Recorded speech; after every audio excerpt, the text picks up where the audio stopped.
এই পুরো শীতকালভর আমাদের একটা জিনিস খাওয়াই হয়নি, সেটা হচ্ছে পালক পনির। শীতকালে পালং শাকগুলো কত কচি কচি আসে, আর এই পালং শাকেও না অতগুলো আমাদের কাঁকবোতো শাকও দিয়েছিল। আর এই শাকগুলো আমি কেটে এখন জলের মধ্যে একটু ব্লাঞ্চ করতে দিয়েছি। ব্লাঞ্চ বলতে গেলে একটু বেশিই সেদ্ধ করব, তারপরে ওটাকে ঠান্ডা করে পেস্ট করে নেব।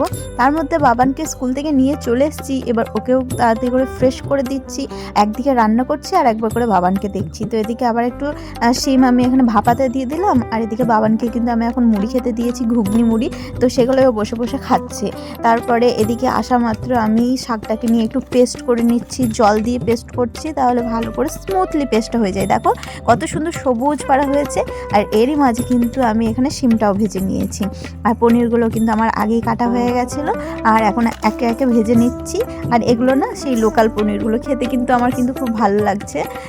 তার জন্য আর প্যাকেটে পনিরটা অনেকদিন আনিনি, তো এটা দিয়ে আজকে পনিরটা বানাবো। আর কড়াইয়ে কিন্তু বেশ অনেকটা তেল দিয়েছি, আর একটা শুকনো লঙ্কা এখানে আমি ভেঙে দিয়েছি, তার মধ্যে একটু জিরে ফোড়নে দিয়েছি। এটা একটু ভাজা ভাজা হয়ে গেলেই টমেটোটা দিয়ে দেবো।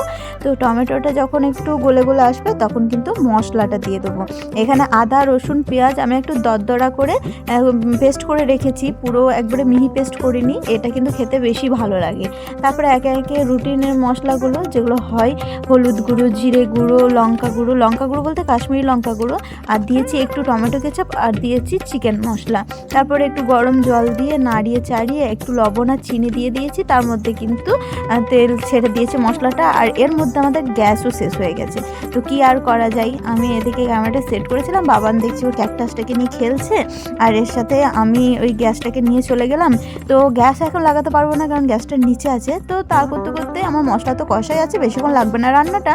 আমি এখানে যে বাসনগুলো ধোয়ার ছিল সেগুলো সব ধুয়ে নিলাম, আর যে একটু জল গরম করে রাখতে পেরেছিলাম সেটা দিয়ে বাবানকে আমি স্নানটা করিয়ে দিলাম তেল মাখিয়ে। তো বাবানকে এখন একটু ভালো করে রেডি করে নিচ্ছি, ওর আবার আছে ড্রয়িং ক্লাস আছে।